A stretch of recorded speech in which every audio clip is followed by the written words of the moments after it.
박용민 교수님의 발표는 발표자가 말하는 승자 독식의 정치를 잇는 안정적인 통합정치, 연합정치의 실현, 불평등의 해소, 복지체계 구축, 한국 한반도 평화 안보 실현이라는 20세기 현 시대 한국 상황에서 죽산 선생님의 역사적 위상과 업적, 개성의 위상을 여러 측면에서 잘 살피는 대단히 의미 있고 실효성 있는 중요한 발표라고 생각됩니다. 저는 이런 전체적인 내용에 동감을 하지만 다만 이제 필자의 주장을 보완하는 측면에서 두 가지 정도로 질문하고 싶고 나중에 성과 관련된 얘기를 하나 드리도록 하겠습니다. 필자는 죽산 행적과 관련해서 일제의 행적을 주의와 이념은 주권 회복과 국가 건설을 위한 반체국주의 투쟁에 기나지 않았던 목적이 아니었던 것으로 얘기하고 해방운동은 수단으로서 이념 폐기, 시대 전환에 따른 이념 폐기라고 규정하고 있습니다. 아마 근데 제가 볼 땐 이런 주장 자체가 일제 공산주의 운동 경력을 변호하기 위한 서술로 느껴집니다. 그러나 현재 독립유공제 서술에서 일제와 공산주의 운동 경력은 사실 거의 문제가 안 되고 있거든요. 세속이 되고 다만 제가 왜 이걸 또 지적을 하냐면 사실 그 사람의 갖고 있던 이념이라는 것들이 그 사람의 행적이기도 하고 그 사람의 일정한 방향성이기도 합니다. 어떤 면에서는 죽산 선생이 일제했던 방향성과 해방에 했던 방향성이 달라기 때문에 이런 부분들은 이제 인정하고 넘어가야 되지 않겠나 보여집니다. 지금 죽산에 대한 연구는 상당히 많이 되어 있습니다. 지금 선생님도 그렇고, 오늘 발표자도 그렇고, 오유수 선생님도 그렇고, 여러 분들이 죽산에 대한 연구를 했는데, 죽산 사상이 갖고 있는 그것이 세계 정치사, 아니면 세계 사회주의사에서 어떤 의미의 보편성과 특질을 갖고 있는가를 좀 정리해야 되라고 좀 보여질 때가 됐다고 생각합니다. 그러기 위해서는 개념상의 혼란들이 좀 극복될 필요가 있어요. 이건 박정문에도 그런데 일단 사회주의라는 개념 자체가 저희가 너무 그동안 우리 사회에서 사회주의 이권 공산주의라고 정말 생각을 했던 것 같아요. 사회주의는 그 내부적 역사적으로 보면 그 내부에 다양한 내용을 담고 있습니다. 공산적 사회주의, 기독교적 아나키즘, 마르크스 레닌주의, 삼민주의, 또 민주적 사회주의까지 다양한 범죄를 포함하고 있는 개념이거든요. 특히 이제 이 중에 삼민주의하고 이제 오늘 공산주의 얘기가 나왔는데, 삼민주의는 사실은 19세기 말에 독일 사회민주당에서 사회민주당이 개칭이 되면서 그리고 AF도 강령을 채택하면서 사회민주당이 마르크스주의에 기초한 혁명적 사회주의다 이런 것을 얘기하면서부터 사회민주주의가 어떻게 보면 당시에 유럽의 각국에서 마르크스를 대변하는 용어가 됐어요. 이 얘기를 말씀드린 건 뭐냐면 사회주의 자체가 마르크스주의를 19세기 말에서 20세기 초반에 다 대변했던 용어라는 겁니다. 그리고 그 기초는 마르크스주의에 있다는 겁니다.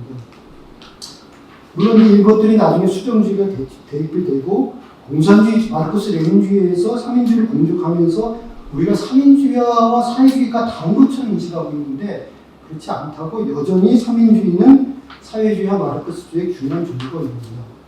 74쪽입니다. 이에 관해서 공산주의라는 것들은 레닌과 볼셰비키가 17세기 러시아 혁명, 1917년 러시아 혁명을 승리하면서 볼셰비키 거의 마르크스 레닌주의를 1920년대 결성된 공산주의 인터내셔널, 코민텐을 통해서 전세주로 확산시키면서 역사적으로 등장한 이념과 운동입니다. 그때부터 각국의 공산당들이 만들어지기 시작하거든요. 그런 점에서 20세기 역사 속에서 공산주의 이념과 운동은 구체적으로 마르크스 레닌주의 기초에서 아니면 그에 관련된 이념의 기초에서 소련과 코민테른의 지도를 받거나 지원을 하거나 아니면 이걸 지향했던 어떤 역사적 문제입니다.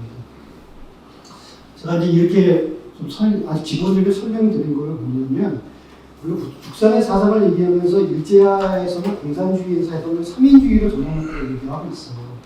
그럼 이런 역사적 맥락을 보고 해야 되고 근데 역사적으로 볼 때 20세기 전반까지 삼민주의는 기본적으로 마르크스주의에 기반한 이념이었습니다. 삼민주주의. 하지만 죽산의 해방 항적과 주장을 보면 사실 마르크스주의에서 벗어난 부분들이 근본적으로 보이긴 합니다. 또한 당시의 치열한 좌우대립과 남북과 대치 상황 속에서 대한민국을 선택한 당시 축사가 사상을 삼인주의를 규정할 수 있느냐는 의문도 생기기도 합니다.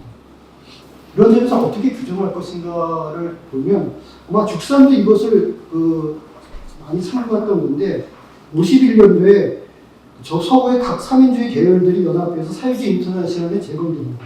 그러면서 프랑크푸르트 선언이 발표되고 거기서 사회민주주의라는 용어 대신에 데모크라틱 소셜리즘, 곧 민주적 사회주의, 내지는 민주사회라는 용어를 사용하기 시작하거든요. 이면서 사회민주주의 외에 다양한 계통의 공산주의를 반대하는 계열들이 만나게 됩니다. 그리고 이런 것들의 핵심은 민주주의였습니다. 해방 후 축산의 제4당도 이제 오늘은 발표자는 공화주의라고 얘기했는데 제가 볼 때 민주주의라는 틀이라고 본다고 볼 때 아마 축산은 이런 세계적인 사회주의 변화를 이해하고 있었고 그걸 같이 하고 있다고 생각합니다. 이런 면에서 축산 사상이 갖고 있는 세계적인 보편적인 성격 규정 그리고 광의적 개념인 민주적 사회주의에서 축산 사상이 갖고 있는 특질과 독자성 이걸 함께 분명하는 것이 축산 사상의 어떤 세계사적 역사적 위상을 제대로 분명하는 거 보여지는데 이런 점에서 발표는 이제 많이 고민하지 않습니까? 정리하는 게 필요하지 않을까 생각합니다. 두 번째 질문입니다. 75쪽입니다. 사실은 당시에 그 해방 직후에 8.15 직후에 사회민주주의 내지는 민주적 사회주의를 갖고 있는 사람들이 의외로 많이 있었습니다. 대원국회에 참여한 사람 대표적인 인물이 조봉호 말고도 국회 부의장을 지냈던 김학수도 있었습니다. 그리고 이 사람 외에도 되게 많았어요. 그리고 이게 왜 그랬냐면 일제와 한국 사회주의 운동의 주류는 소련과 코민테른의 지도를 받거나 이를 지향한 공산주의자들인 거 분명합니다. 하지만 이들과 외에도 서구나 일본과 마찬가지로 소련과 코민테른 정책에 대립하는 조선의 사회주의자들도 적지 않았습니다.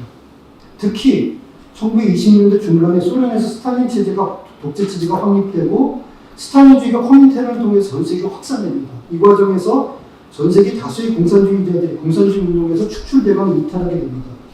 이들 중에 상당수는 상인주의, 사회민주주의 진영에 합류하게 하지만 독자적으로 활동하는 경우도 있었습니다.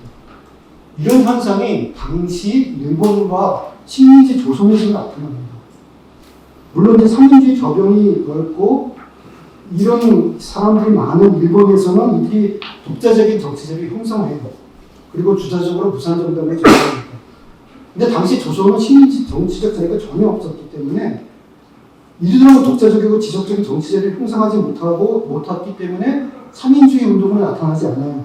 하지만 여러 차원에서 볼세비즘과 코민테르 정책과 다른 운동을 하게 됩니다. 일본 같은 경우는 이게 무산정당과 노동파의 활동이 나타나고 식민지 조선 같은 경우는 20년대 중반에 조선 사회적 중앙협의 문제나 청산세 문제 30년대 전에 합법운동파들이 등장하면서 이런 세력들이 나타납니다. 그리고 이런 세력들을 당시에는 좌익 삼인주의라고 불렸습니다. 이 세력들은 해방 직후에도 공산당에 가담하지 않습니다. 그래서 이렇게 세력들이 해방 직후에 크게 세 그룹이 있었어요. 하나는 반민당을 거쳐서 민중동맹을 결집한 사람입니다. 여기에는 김학수 여러 계통, 76쪽에 보면 여러 사람들을 언급하고 있는데 여러 계통의 사람들이 모여서 있는데 대표적으로 김학수와 원생이 대표적인 인물들입니다. 둘째 그룹은 여원용을 중심으로 이만규, 유계성 등 장건상 등 조선인민당과 근로인민당과 모이는 사람들입니다. 그리고 세 번째 그룹은 일제시대 때는 사회주의 운동을 안 했어요. 민족주의 운동을 했습니다. 하지만 사회주의적 지향을 가진 사람들입니다. 이 사람들을 보통 민족적 사회주의자라고 부르거든요. 김규식을 비롯해서 조수왕, 서상인, 이순탁, 강정택, 강승수 이런 사람들입니다. 이 중에 이제 서상인과 이순탁은 국민당에 참여한 것처럼 첫 번째 그룹하고 적합합니다. 근데 이들 외에도 개별적으로 활동하는 사람들도 꽤 있었어요. 권태석, 김찬, 배성룡도 하는 사람이 있었습니다. 이렇게 많은 사람들이 있었어요. 근데 이런 사람이 있음에도 축사는 그 1947년 2월 달에 민주주의 독립전선 이국노를 위원장으로 한 여기만 가담을 하고 거의 가담을 하지 않는 거예요. 그리고 강정대, 강직국 등 주로 이제 경제학 하는 분들과 상담을 합니다. 그러니까 이런 것들이 아마 축선이 전향 시점이 좀 늦어졌고 뭐 이런 것 때문에 그럴 수 있는데 좀 궁금하기도 해요. 물론 이제 김학수하고 한 신경을 했으면 나중에 김학수 사건 때 뭐 큰 문제가 생겼을 거죠. 그런 점에서 다행이기도 함에도 불구하고 좀 설명이 좀 필요한 것 같습니다. 이게 이제 두 가지 질문이고요. 서울과 관련해서는 아까 그 해방이익 행정에 대해서는 사실은 대법원 무죄 선고로 이제 논의할 가치가 없어요. 그거는 전혀 문제가 안 됩니다. 그리고 아까 소련 기록도 발표자가 잘 설명했기 때문에 저도 뭐 얘기했는데, 근데 그것은 자료 실력에 되게 큰 문제가 됩니다. 그 소련이 사회주의가 몰락한 후에 공개된 사회주의 문건들을 보면 사회주의에 대한 모든 통계들이나 자료들이 엄청나게 많은 오류와 문제가 있다는 게 드러나고 있어요. 그렇기 때문에 이런 걸 가지고 문제를 삼을 수는 없다고 보입니다. 그 77쪽입니다. 이게 중요하게 좀 봐야 될 부분인데 중간입니다. 현재 독립운동과 서운과 관련해서는 두 가지 점이 좀 중요합니다. 하나는 대단한 독립운동을 했더라도 일제 말기에 친일 흠결, 여기서 뭐 친일파 이런 게 아니고요. 친일 흠결이 있으면 서운되기가 어렵게 된 구조입니다. 전쟁은 그렇게 돼 있어요. 그리고 두 번째는 뭐냐면 초기에 친일 활동을 했더라도 후에 독립운동을 하면 서운을 받을 수가 있습니다. 선친일 후 독립운동은 층을 받을 수 있어요. 그리고 이게 독립운동 유공자 선거하면서 많은 예외가 변수가 있기 때문에 예의를 안 두고 이 두 가지 규정을 기본적으로 지키고 있습니다. 죽선의 서원과 관련해서는 제일 큰 문제가 되는 건 하나입니다. 사실 국방헌법과 관련된 문제입니다. 그러면 이것과 관련해서 두 가지가 해결되는 겁니다. 첫 번째가 뭐냐면 국방헌법의 주체가 죽선과 동일인이 아니거나 아니면 명의가 도용됐다고 하는 부분입니다. 그 일제 말기에 이르면 일제가 독립운동들의 명의를 도용해서 친일 노조나 주장을 발표한 것도 많고 헌금을 납부한 것도 많습니다. 그래서 그동안 서울에서는 그 당시 사람들의 증언이나 글들이 있으면 이런 행동이 도용된 것이 증명이 되면 서운되기도 했습니다.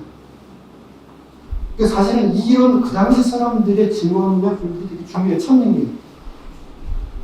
그래서 급성하는 부분은 이 부분에 대한 적극적 발굴이 사실 필요합니다. 이게 사실은 깨어진 것 감도 있는데 하여튼 이름을 주고하고요. 두 번째는 뭐냐면 이런 흔적이 있어도 나중에 독립운동을 하면 받을 수가 있습니다. 이게 뭐냐면 죽선이 우리가 다 알다시피 예비검색을 통해서 정확한 문제 47년, 44년이나 45년에 6개월 동안 옥고를 치렀다가 8.15 때 나왔다고 봤잖아요. 이게 입증이 되면 됩니다.